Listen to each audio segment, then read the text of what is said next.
لوليه والصلاة لأهلها أما بعد. أعوذ بالله من الشيطان الرجيم. بسم الله الرحمن الرحيم. مثل الذين ينفقون أموالهم في سبيل الله كمثل حبة أنبتت 7 سنابل في كل سنبلة 100 حبة والله يضاعف لمن يشاء. صدق الله العظيم.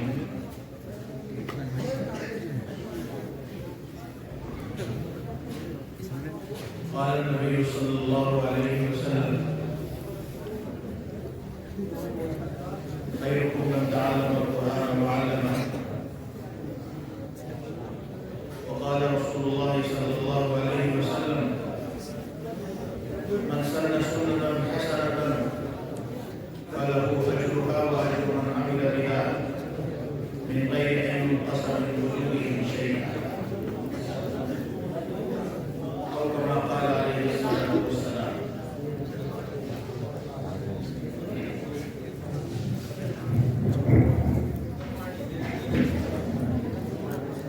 محترم بزرگوں دوستوں، اللہ تبارک و تعالیٰ کا کرم و احسان ہے کہ اللہ تبارک و تعالیٰ نے آج اس ادارے کے سالانہ اجتماع کے موقع پر ہمیں اور آپ کو یہاں پر حاضر ہونے کا اور کچھ کہنے سننے کا موقع ملا ہے. ابھی آپ کے سامنے بڑا مفصل کتاب حضرت مولانا کا ہو چکا ہے. اس میں حضرت مولانا نے قرآن کریم کی تعلیم، قرآن کریم کی اہمیت اور قرآن کریم سے وابستگی کے جو فضائل ہیں، جو فوائد ہیں، وہ بیان کرنا ہے. اور اسی کے ساتھ ساتھ دینی مکاتب اور مدارس کی اہمیت کو بھی آپ کے سامنے واضح کیا.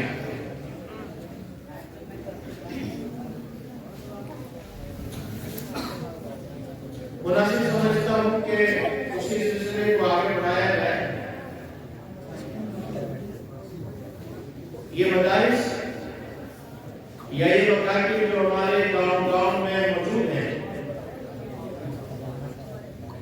یہ اگر دیکھا جائے تو ہمارے ایمان کی حفاظت کا اہم ذریعہ ہے. ہمیں آج اگر اپنے مذہب کے بارے میں کچھ معلومات حاصل ہوتی ہیں، اگر ہمیں یہ معلوم ہوتا ہے کہ ہم کون ہیں، ہمارا مذہب کیا ہے، ہمیں پیدا کرنے والا کون ہے، ہماری طرف جس ذات کو نبی بنا کر بھیجا گیا وہ کون ہے، ان کی تعلیمات کیا ہیں، تو ان تمام چیزوں کا علم ہمیں اگر ہوتا ہے تو انہی اداروں کے ذریعے سے ہوتا ہے. آج اگر ہمارے سر پر ٹوپیاں نظر آتی ہیں، اگر ہمارے چہروں پر داڑھیاں نظر آتی ہیں، اگر انبیاء علیہ السلام کا لباس ہمارے جسموں کے اوپر نظر آتا ہے، تو اس کی بنیادی وجہ بھی یہی مدارس ہیں.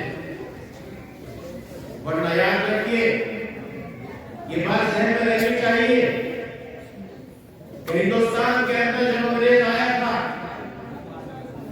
تو وہ یہ اسکیم لے کر آیا تھا کہ ہمیں ہندوستان کے اندر ایسی جماعت تیار کرنی ہے جو جسم کے اعتبار سے، شکل صورت کے اعتبار سے ہندوستانی ہو، لیکن سوچ کے اعتبار سے، فکر کے اعتبار سے ہمارے مذہب میں رکھی ہوئی ہے. جسم کے اعتبار سے ہندوستانی نظر آئے، لیکن ان کی سوچ ہندوستانی والی نہ ہو، ان کی سوچ اسلامی نہ ہو، بلکہ ان کی سوچ عیسائیت والی ہے. ہندوستان کے مسلمانوں کو مذہب اسلام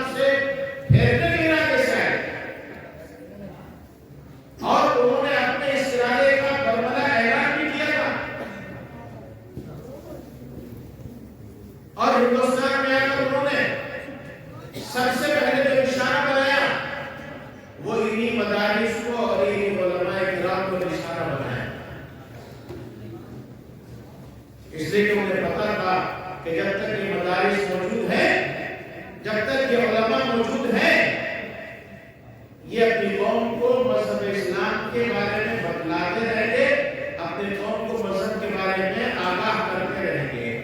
اس لیے ان کو ختم کر دو تاکہ مسلمانوں کو کوئی یہ بتانے والا موجود نہ رہے کہ تمہارے مذہب کی تعلیمات کیا ہیں۔ قربان جائیے وہ علماء کرام کے جنہوں نے انگریزوں کی سازش کو سمجھا اور مدارس کا جال پھیلایا اور مقصد یہ رکھا کہ ایسی جماعت ہمیں باقی رکھتی ہے جو جسمانی اعتبار سے شکل و صورت کے اعتبار سے ہندوستانی ہو، لیکن ذہن کے اعتبار سے، نظریے کے اعتبار سے، عقائد کے اعتبار سے وہ اسلامی ہے۔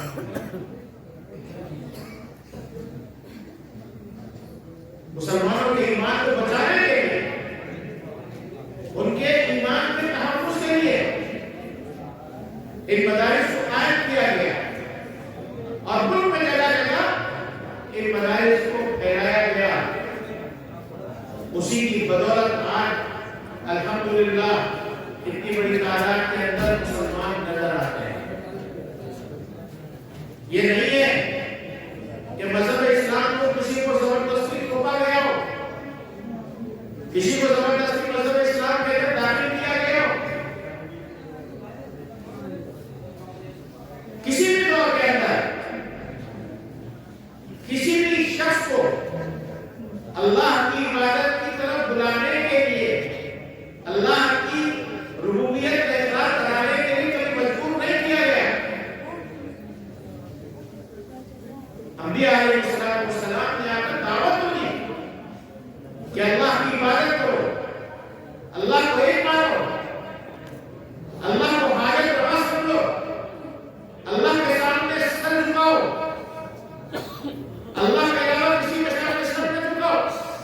یہ دعوت تو دی، لیکن زبردستی کسی کو اللہ کی اطاعت کے اوپر مجبور کیا ہو، ایسا کسی تاریخ کے اندر نہیں ہوا۔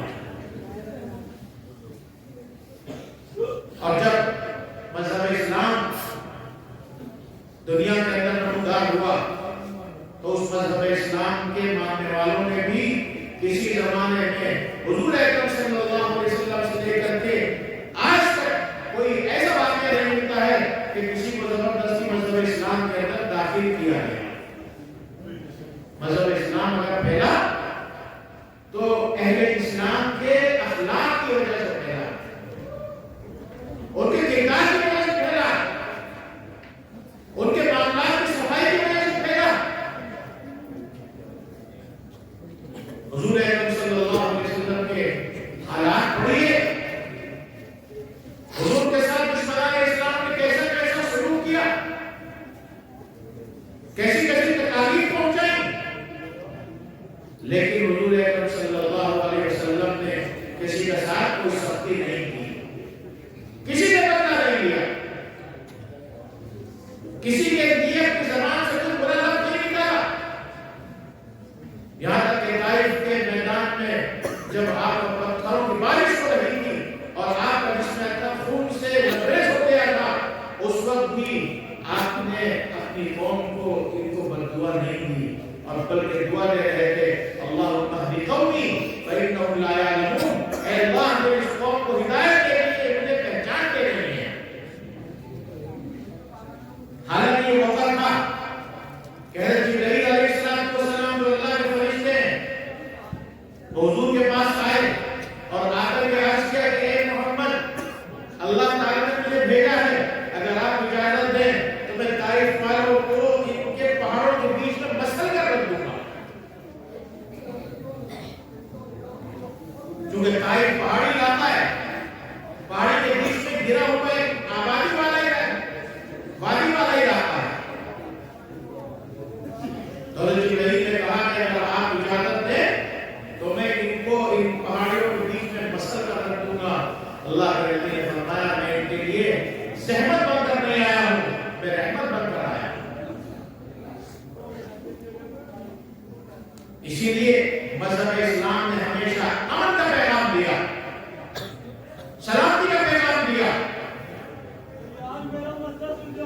کسی کے ساتھ سختی کرنا، کسی کو زبردستی مذہب اسلام کے اندر داخل کرنا، یہ مذہب اسلام کی روایت نہیں ہے۔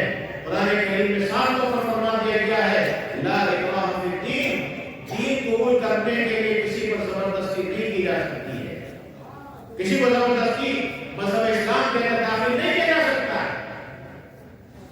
تو جو مذہب اسلام کی تعلیمات ہیں، یہ مدارس، یہ مکاتب انہی تعلیمات کو لے کر کے چلتے ہیں۔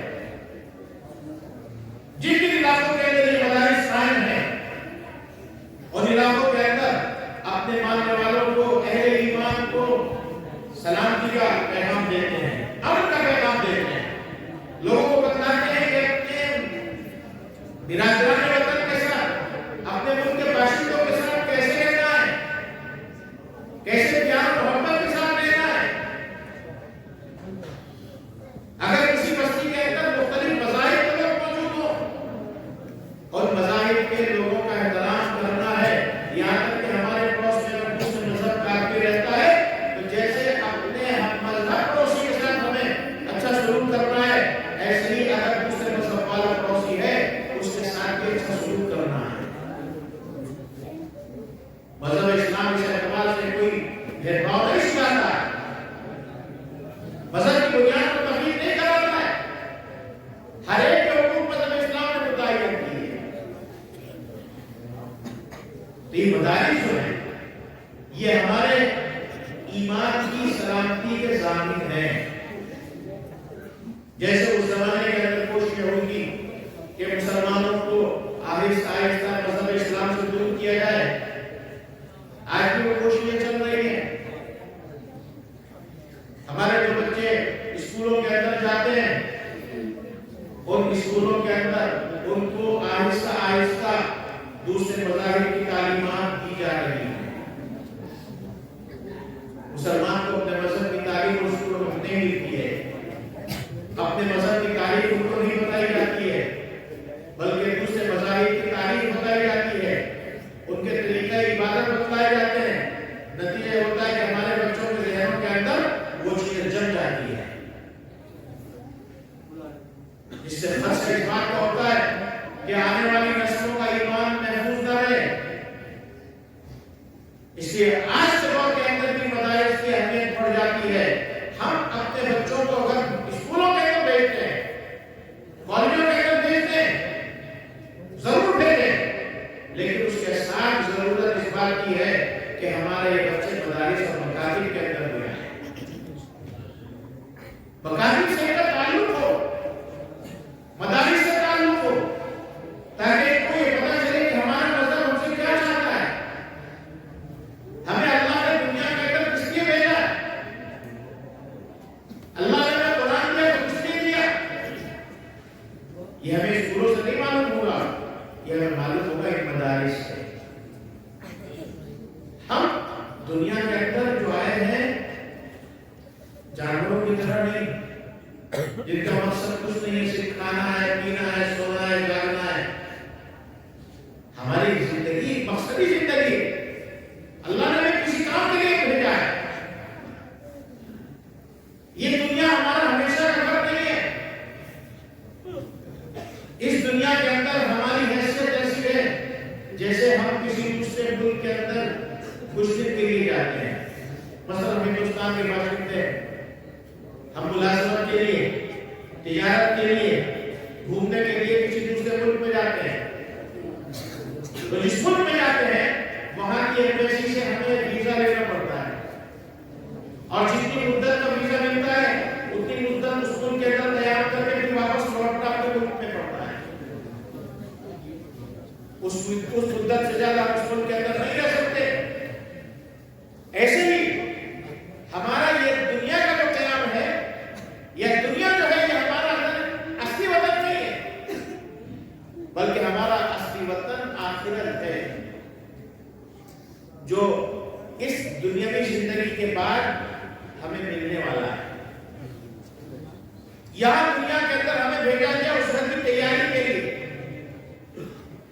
جیسے ہم دوسرے ملک میں جا کر کے پیسہ کماتے ہیں، تجارت کر کے، ملازمت کر کے، تو جتنا پیسہ وہاں کماتے ہیں سارا وہاں نہیں خرچ کرتے ہیں، وہاں تو ضرورت کے مطابق خرچ کرتے ہیں، باقی پیسہ بچا کر اپنے گھر والوں کے پاس بھیج دیتے ہیں، اپنے ملک میں جمع کرتے ہیں، تاکہ جب 2 سال 5 سال بعد وہاں سے واپس آئے گا اپنے ملک کے اندر تو وہ پیسہ جو بچا ہوا ہے اس سے اپنی زندگی آرام کے ساتھ گزار سکتے ہیں۔ ایسے ہی دنیا میں ہمیں جو بھیجا گیا وہ اس لیے بھیجا گیا کہ ہم آخرت کی تیاری کریں،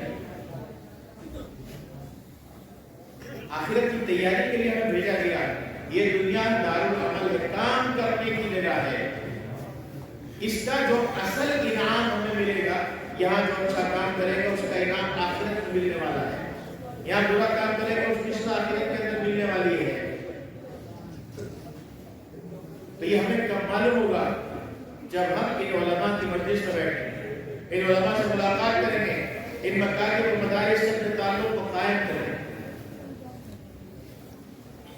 قرآن کریم پڑھنے والے کی اہمیت حضرت مولانا نے بتلائی۔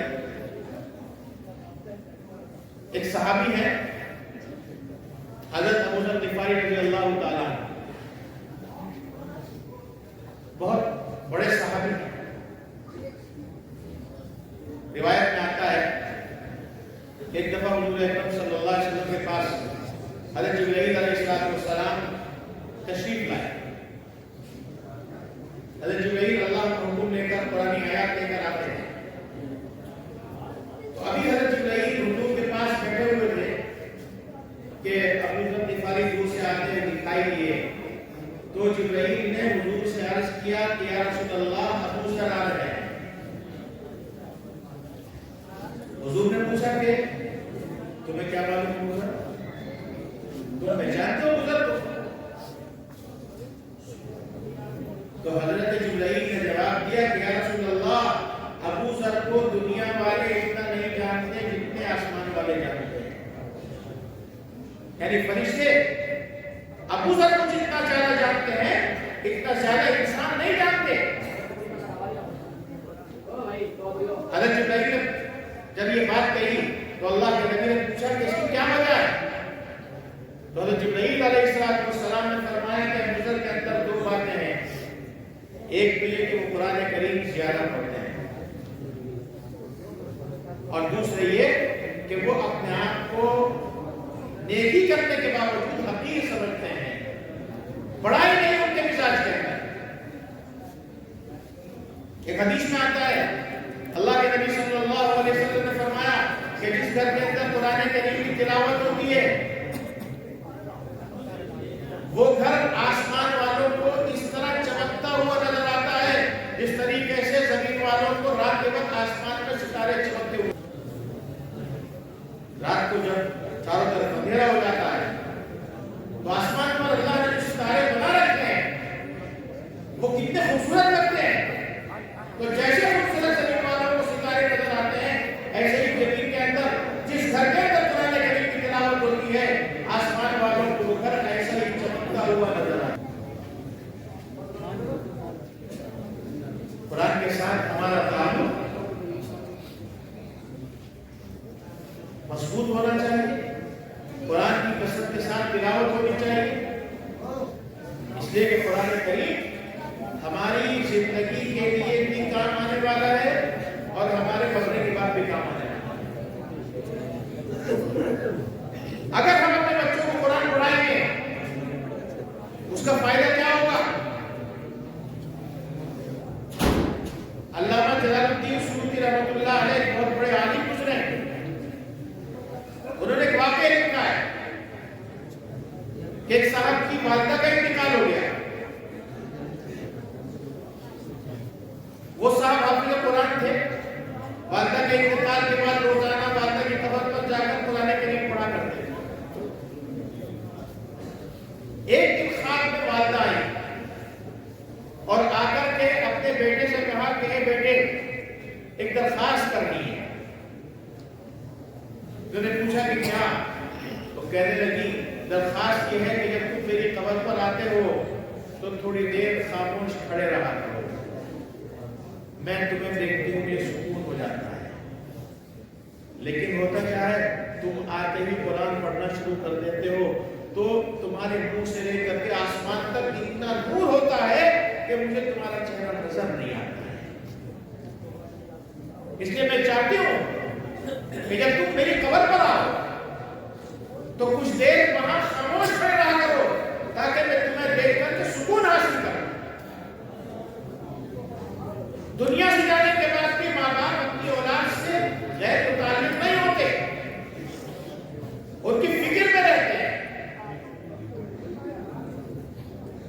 ایسے ایک واقعہ لکھا ہے، ایک صاحب کا انتقال ہوا، بڑے گناہگار تھے، ندی عقبہ کے جب قبر کے اندر پہنچے اللہ کا عذاب شروع ہو گیا، روزانہ عذاب ہوتا ہے، لیکن کچھ عرصے کے بعد اچانک عذاب کا سلسلہ رک گیا۔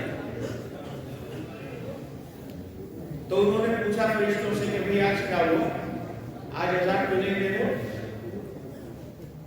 تو کہنے لگے کہ اصل بات یہ ہے کہ تمہارے انتقال کے وقت میں تمہارے یہاں ایک چھوٹا بچہ تھا،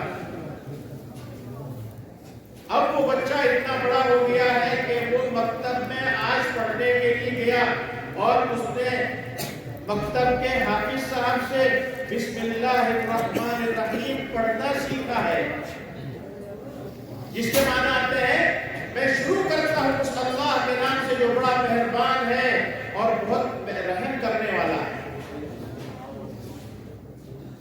تو جب اس بچے نے یہ آیت پڑھی ہے تو اللہ تبارک و تعالیٰ نے حکم دیا کہ آج سے اس آدمی کا عذاب ختم کر دیا جائے، اس لیے کہ اس کا بچہ مجھے رحمان کہہ رہا ہے تو مجھے اس کو عذاب دینے کو شرم آتی ہے۔ صرف ایک آیت پڑھی اور بات ہمیشہ کے لیے قبر کے عذاب سے محفوظ ہو گیا۔ اب خیال کیا ہوگا کہ اگر ہم اپنے بچوں کو قرآن پڑھائیں گے، چاہے ان کو حفظ کرائیں، چاہے ان کو ناظرہ پڑھوائیں،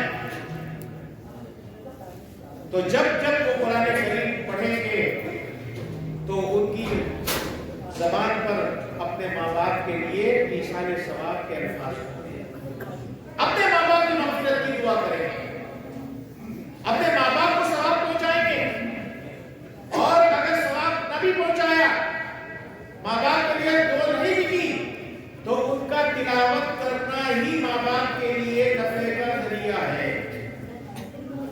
اس لیے کہ میں نے حدیث آپ کے سامنے پڑھی، من سن سنة حسنة فله أجرها وأجر من عمل بها من غیر ان ينقص من اجورهم شيئا۔ جس آدمی نے کوئی طریقہ ایجاد کیا، کوئی نیا طریقہ پیدا کیا، کوئی نیا کام کرنا شروع کیا، تو اس نیا کام کرنے کا اس کو ثواب ملے گا، اور اس آدمی کو دیکھ کر اگر دوسرا کوئی آدمی وہی نیا کام کرتا ہے تو جتنا ثواب اس دوسرے آدمی کو ملے گا اتنا ثواب اس نئے کام کو شروع کرنے والے کو ملے گا۔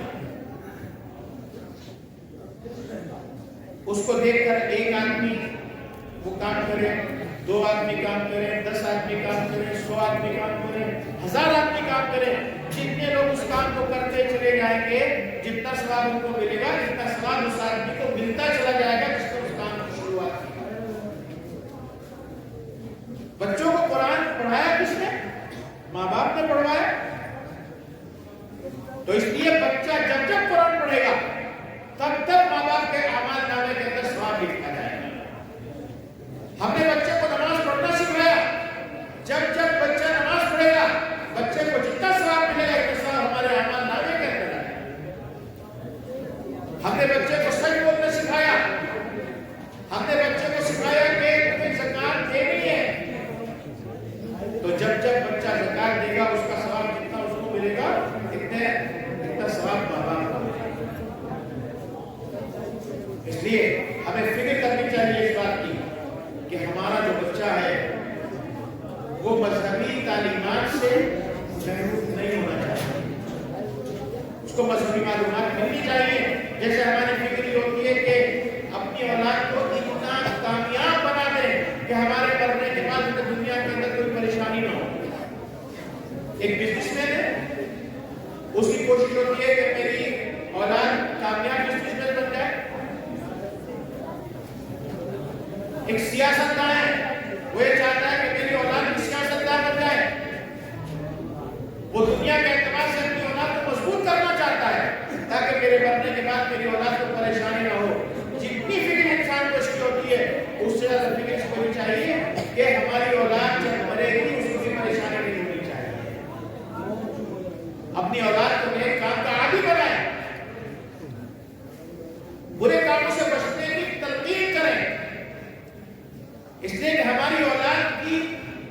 جو کچھ حرکت ہے، ہمارے اولاد کے جو اعمال ہیں، ان اعمال کے بارے میں ہم سے قیامت کے دن پوچھا جائے گا. ہم سے صرف یہ نہیں پوچھا جائے گا کہ تم نے نماز پڑھی کہ نہیں پڑھی. ہم نماز پڑھتے ہیں لیکن ہماری اولاد نماز نہیں پڑھتی، ہمارے گھر میں ہماری بیوی نماز نہیں پڑھتی، ہماری بہنیں نماز نہیں پڑھتی، ہمارے بچے نماز نہیں پڑھتے. تو قیامت کے دن ہم سے پوچھا جائے گا کہ تم نے اپنے گھر والوں کو نماز کا عادی کیوں نہیں بنایا. صرف اپنی اصلاح کرنا کافی نہیں ہے، اپنی اصلاح بھی ہو اور اپنے تمام متعلقین کی اصلاح. یا ایھا الذین آمنوا قوا انفسکم واہلیکم نارا، اے ایمان والو اپنے آپ کو اور اپنے گھر والوں کو آگ سے بچاؤ. کون سی آگ؟ دنیا کی آگ نہیں. دنیا کی آگ تو بہت ہلکی ہے، جہنم کی آگ اس سے بہت زیادہ خطرناک ہے. ہزاروں مرتبہ بجھا کر کے اس آگ کو دنیا کے اندر بھیجا گیا، لیکن اس آگ کا عالم یہ ہے کہ اگر ذرا سی چنگاری انسان کے جسم پہ لگ جاتی ہے تو انسان تڑپ جاتا ہے، بے چین بے قرار ہو جاتا ہے. تو کیا خیال ہے اس آگ کا جو اصل آگ ہے، جس کا ایندھن لکڑیاں نہیں ہے، جس کا ایندھن پتے نہیں ہے، جس کا ایندھن کوئلے نہیں ہے، بلکہ اس کا ایندھن انسان اور پتھر. اللہ سب کی مدد فرمایا کہ اپنے آپ پر اور اپنے گھر والوں کو جہنم کی آگ سے بچاؤ. ہماری ذمہ داری ہے کہ ہم اپنی اولاد کے اوپر ہر وقت نظر رکھیں کہ ہماری اولاد کو غلط کام تو نہیں کر رہی ہے. ہم نے اپنی اولاد کو موبائل تو دے دیے بڑے بڑے، ان کی خواہشات کی تکمیل کر دی، لیکن ان موبائل کا استعمال ہماری اولاد کیسے کر رہی ہے؟ اس کے اندر کوئی اچھی چیز دیکھ رہی ہے، بری چیز دیکھ رہی ہے؟ اس سے جس کے ذریعے سے تعلق قائم ہو رہا ہے، جس سے بات ہو رہی ہے، وہ کون ہے؟ کیسی بات ہو رہی ہے؟ ہمارا اس پر دھیان نہیں ہے. آج جو خرابی آ رہی ہے کہ ہماری لڑکیاں دوسروں کے ساتھ جا رہی ہے، اس کی بنیادی وجہ یہی موبائل ہے. اس موبائل نے انسان کو بے راہ کر دیا. ان موبائلوں کے ذریعے سے نہ جانے کن لوگوں سے جائز ناجائز تعلقات قائم کیے جا رہے ہیں. اپنی اولاد کو بچانا چاہیے، چاہے ہمارے لڑکے ہوں چاہے ہماری لڑکیاں ہوں. ان پر ہر وقت نظر رکھیں کہ ان کی دوستیاں کس کے ساتھ ہیں. کہیں ایسا تو نہیں کسی ایسے شخص کے ساتھ یا کسی ایسی جماعت کے ساتھ اس کا تعلق ہو جائے جو ملک کے اندر نقصان پہنچانے کے در میں ہوں، جو ملک کو نقصان پہنچانا چاہتے ہو، جو ملک کے اندر تخریبی سرگرمیاں پھیلانا چاہتے ہو. ہر وقت نظر رکھیں اپنی اولاد کے اوپر کہ ہماری اولاد کے دن رات کہاں گزر رہے ہیں، کن لوگوں کے ساتھ اٹھنا بیٹھنا ہے، کن لوگوں کے ساتھ دوستیاں ہیں. دوسرے مذہب والوں کے ساتھ تعلق قائم کرنا، ان کے ساتھ دوستی کرنا اس حد تک کہ جس میں مذہب کو نقصان نہ پہنچے، ان کے ساتھ تجارت کرنا، ان کے ساتھ معاملات کرنا، ان کے یہاں ملازمت کرنا، ان کو ملازمت پر رکھنا، یہ سارے معاملات جائز ہیں. لیکن شادی بیاہ کا معاملہ ایسا ہے کہ مسلمان کا نکاح مسلمان ہی کے ساتھ ہو سکتا ہے، کسی بھی دوسرے مذہب والے کے ساتھ مسلمان کا نکاح نہیں ہو سکتا ہے. آج ہمارا نوجوان لڑکا بھی اور لڑکی بھی غلط راہ پر نکل پڑے ہیں. اس لیے اپنے آپ کو اپنی اولاد کو سنبھالنا چاہیے. میں نے خطبے کے دوران قرآن کریم کی ایک آیت تلاوت کی. اس آیت میں اللہ تبارک و تعالی نے یہ بیان فرمایا کہ جو لوگ اللہ کی راہ میں اپنا مال خرچ کرتے ہیں ان کی ایک مثال ہے. ان کی مثال بیان فرمایا کہ جیسے دانہ ہوتا ہے، گیہوں کا دانہ ہے، کاشتکار اس گیہوں کے دانے کو زمین کے اندر ڈالتا ہے، زمین کو جوتتا ہے، اس کو نرم کرتا ہے، اس کو بار بار پانی سے سینچتا رہتا ہے، دانہ ڈال دیتا ہے.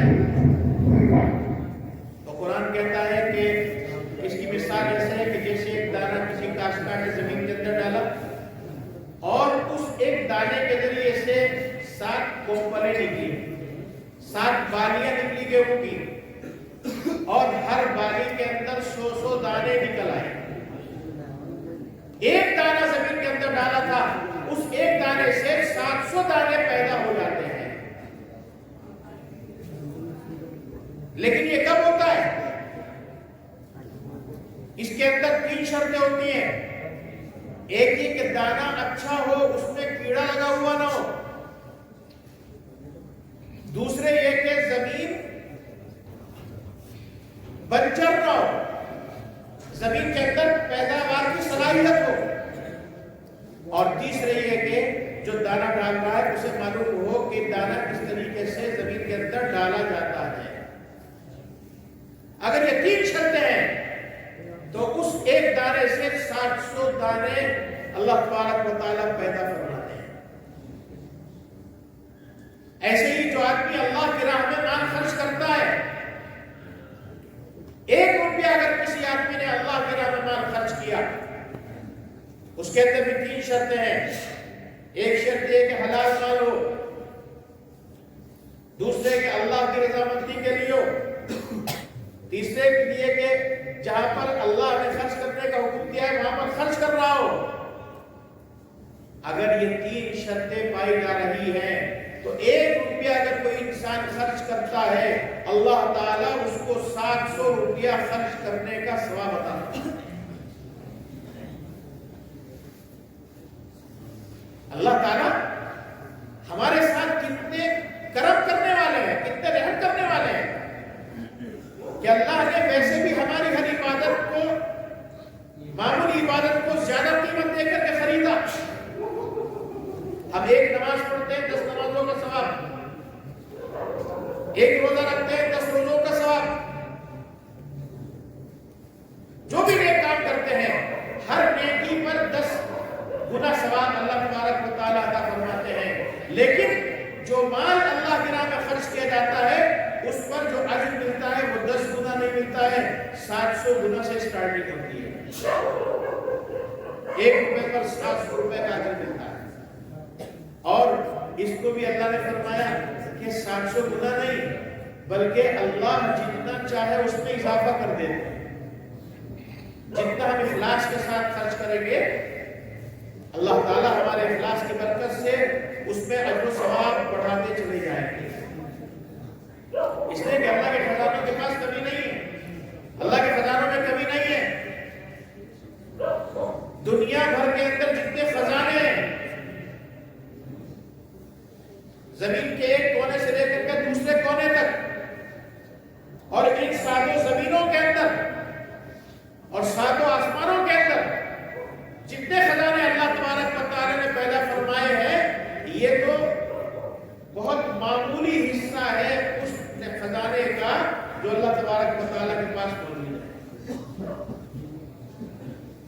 ایک حدیث میں آتا ہے اللہ کے نبی صلی اللہ علیہ وسلم نے فرمایا کہ دنیا اور دنیا کے اندر جتنی نعمتیں ہیں، جتنا سونا، جتنا چاندی، جتنا لوہا، جتنا پیتل، جتنا پیٹرول اور ڈیزل یا جتنا نقد روپیہ اس پوری دنیا کے اندر موجود ہے، اللہ کے نزدیک اس تمام کی حیثیت ایک مچھر کے پر کے برابر بھی نہیں ہے. مچھر حقیر جانور ہے. اللہ کے نبی نے فرمایا کہ اگر اللہ کے نزدیک ان تمام چیزوں کی قدر و قیمت ایک مچھر کے پر کے برابر بھی ہوتی تو جو اللہ کی عبادت نہیں کرتے اللہ ان کو ایک گھونٹ پانی پینے کے لیے بھی نہ دیتا. اللہ کے خزانوں میں کمی نہیں ہے، کمی ہماری ہے. ہم اللہ سے نہیں مانگتے، ہم ضرورت پڑنے پر، پریشانی آنے پر اپنے جیسے انسانوں کے سامنے تو ہاتھ پھیلا لیتے ہیں، اپنے جیسے انسانوں سے درخواستیں کرتے ملتے ہیں کہ ہماری مدد کر دو، لیکن جس سے مانگنا چاہیے اس سے نہیں مانگتے. حالانکہ وہ دینے کو تیار بیٹھا ہے، وہ کہتا ہے آؤ تو میری طرف آؤ پھر میں تمہاری ضرورتیں پوری کروں گا. لیکن ہم اس اللہ کو پکارنے کے بجائے، اس اللہ سے مانگنے کے بجائے دنیا والوں سے مانگتے ہیں، دنیا والوں کے دروں پر جاتے ہیں. دنیا والوں کے پاس جو کچھ ہے وہ ان کا اپنا نہیں، وہ تو اسی مالک کا دیا ہوا ہے. تو فرمایا یہ 700 گنا تو اسٹارٹنگ ہے، جتنا تمہارے دینے میں نیت ہوگی اللہ تعالیٰ اس پہ اتنا اضافہ کرتے چلے جائے. جیسے حدیث میں آتا ہے کہ ایک انسان جب تنہا نماز پڑھتا ہے تو ایک نماز کا ثواب 10 گنا ملتا ہے، لیکن وہی مسجد میں جماعت کے ساتھ آ کر پڑھے گا تو اس کا ثواب 27 گنا ہو جاتا ہے. ایک نماز کا ثواب 27 نمازوں کے برابر ہو جاتا ہے.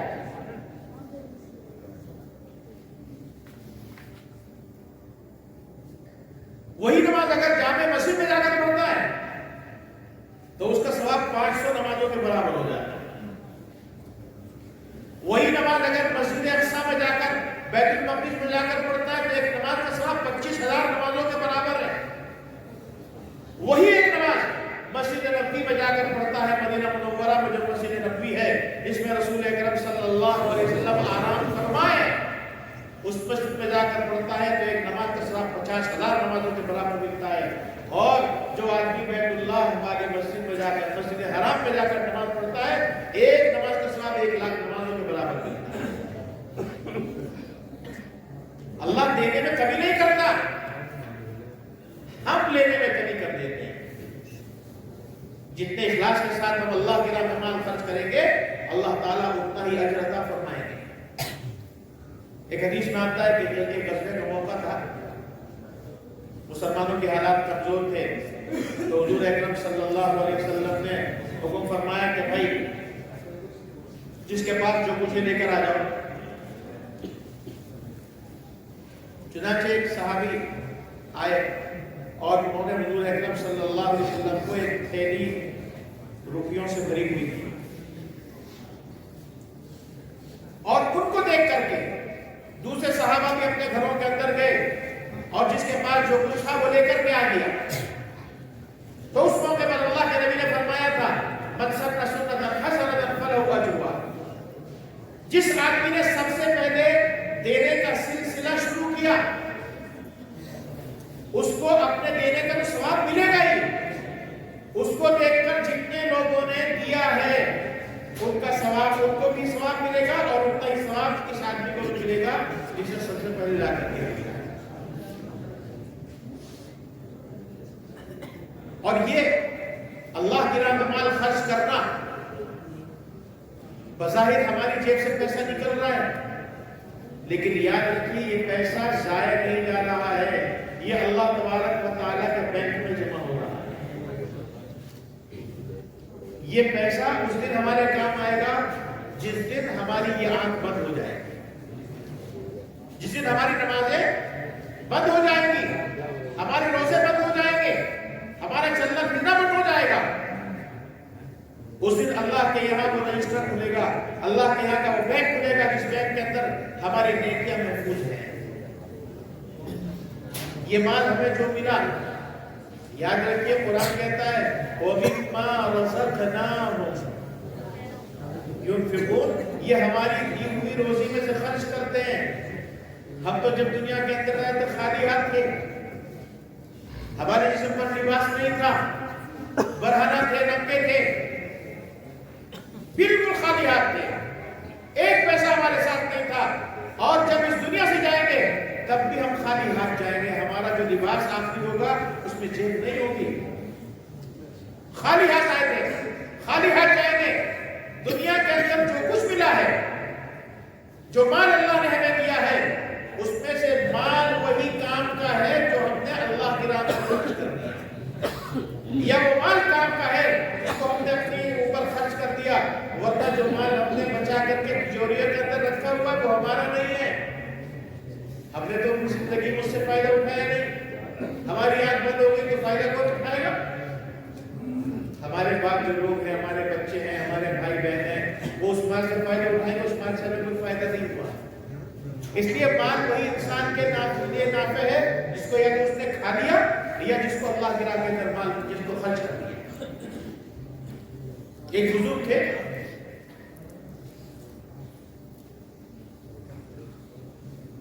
کی عمر تو اچھی خاصی ہو چکی تھی، 60-70 سال کی عمر ہو چکی تھی ان کی، لیکن اس 60-70 سال کی عمر میں ایک بڑا حصہ وہ تھا کہ جس میں وہ اللہ کی عبادت سے دور رہتے تھے، اللہ کی عبادت نہیں کرتے تھے، دنیا کے اندر لگے ہوئے تھے، لیکن پھر اللہ نے اچانک دل بدلا، اللہ کی طرف متوجہ ہوئے، اللہ کی عبادت شروع کر دی۔ تو اب کسی نے پوچھا کہ حضرت آپ کی عمر کیا ہے؟ عمر ان کی 60 سال تھی، انہوں نے بتایا کہ میری عمر 30 سال ہے۔ تو کسی نے پوچھا حضرت آپ 30 سال کے کہاں سے، آپ کی عمر تو 60-65 سال لگتی ہے؟ کہنے لگے وہ تو بات صحیح ہے، لیکن میں 30 سال وہ بتا رہا ہوں جو کارآمد ہوئے، جو اللہ کی عبادت میں لگے، جو 30 سال یا 35 سال اللہ کی عبادت سے غفلت میں گزرے، اس کی کوئی حیثیت نہیں ہے، وہ آخرت میں میری نافع نہیں ہے، نفع مجھے آخرت میں ان 30 سالوں سے ہوگا جو 30 سال میں نے اللہ کی عبادت کے اندر گزارے۔ اس لیے جو مال ہم نے خرچ کیا اللہ کے راہ کے اندر، وہ مال ہمیں آخرت میں کام دے گا۔ ایک حدیث میں آتا ہے اللہ کے نبی صلی اللہ علیہ وسلم نے فرمایا کہ ہر روز صبح کے وقت میں 2 فرشتے آسمان سے اترتے ہیں، ایک فرشتہ کہتا ہے اللہم آتی منفقا خلفا، اے اللہ تیری راہ میں جو آدمی مال خرچ کرتا ہے اس کو اس کا بدل عطا فرما۔ دوسرا فرشتہ کہتا ہے اللہم آتی ممسکا تلفا، اے اللہ جو بخل کرتا ہے، تیری راہ میں مال خرچ نہیں کرتا ہے، اس کے مال کو ہلاک کر دے، برباد کر دے۔ جو آدمی اللہ کی راہ میں مال خرچ کرتا ہے اس بات کا یقین رکھے کہ اس کا مال ضائع نہیں ہے۔ قرآن کہتا ہے من ذا الذی یقرض اللہ قرضا حسنا، کون ہے جو اللہ کو اچھا قرض دے۔ جب یہ آیت نازل ہوئی تو جو مسلمانوں کے دشمن تھے انہوں نے مذاق اڑانا شروع کر دیا کہ مسلمانوں کا جو رب ہے وہ محتاج ہو گیا، نعوذ باللہ، وہ اپنے ماننے والوں سے قرض مانگ رہا ہے۔ ایک صحابی اللہ کے نبی کی خدمت میں آئے اور عرض کیا یا رسول اللہ کیا اللہ تعالیٰ کو قرض کی ضرورت ہے؟ اللہ ہم سے قرض مانگ رہا ہے۔ تو اللہ کے نبی نے فرمایا کہ اللہ جو قرض مانگ رہا ہے وہ اپنے نفع کے لیے نہیں بلکہ تمہارے لیے قرض مانگ رہا ہے۔ قرض کیوں کہا اللہ نے اس کو؟ اس لیے کہ جب انسان کسی سے قرض لیتا ہے تو اس رقم کو لوٹانا اس پر واجب ہوتا ہے۔ تو چونکہ قرض میں لی ہوئی رقم لوٹانا واجب ہے، ایسے ہی اللہ تعالیٰ کہتے ہیں کہ جو مال انسان میرے لیے خرچ کرے گا میں اس کا بدلہ ضرور دوں گا۔ ایسا نہیں ہو سکتا ہے کہ میری راہ میں کوئی مال خرچ کیا جائے اور اس کا بدلہ نہ دوں۔ چنانچہ وہ صاحب کہنے لگے یا رسول اللہ میرا ایک باغ ہے، اس میں کھجور کے 600 درخت ہیں، میں اس باغ کو اللہ تعالیٰ کو قرض دے رہا ہوں۔ اس صحابہ کرام کی خصوصیت ہے کہ اللہ نے یا اللہ کے نبی نے جب بھی ان سے کوئی مطالبہ کیا تو انہوں نے کبھی پیچھے ہٹنا گوارا نہیں کیا، اللہ اور اللہ کے رسول کے حقوق پر آگے بڑھ چڑھ کر حصہ لیا۔ یہ بات عرض کرنے کا مقصد یہ بتلانا ہے کہ آپ کے جو یہ ادارے ہیں، یہ مکاتب میں، یہ مدارس ہیں، یہ ہم سب کے ایمان کی حفاظت کا ذریعہ ہے۔ اس لیے ان مدارس کی حفاظت کرنا، ان مدارس کو باقی رکھنا، ان مدارس کی ضروریات کو پورا کرنا یہ ہمارا دینی فریضہ ہے۔ اگر مالی پریشانیوں کی وجہ سے ان میں سے کوئی مدرسہ بند ہوتا ہے تو قیامت کے دن اللہ تعالیٰ کے یہاں سے سوال ہوگا کہ تمہارے رہتے ہوئے یہ دینی تعلیم کا سلسلہ کیوں قائم نہیں رہ سکتا؟ اللہ نے ہمیں مال دیا ہے، صلاحیت دی ہے، تو اللہ تعالیٰ یہ چاہتے ہیں کہ ہمارے دیے ہوئے مال میں سے ہماری راہ میں خرچ کیا جائے۔ اللہ یہ نہیں کہہ رہا کہ پورا مال تم دے دو، بلکہ اپنی وسعت کے مطابق، اپنی حیثیت کے مطابق مال اللہ کی راہ میں خرچ کرنا یہ ہر مسلمان کی ذمہ داری ہوتی ہے۔ اور انہی اموال کے ذریعے سے ایک مدارس اور مکاتب کا نظام چلتا ہے، اس لیے کہ ایک مدارس کے لیے کوئی مستقل ذریعہ آمدنی تو ہوتا نہیں ہے، ہم اور آپ بھی مل کر کے ان مدارس ضروریات کو پورا کرتے ہیں، اس لیے آپ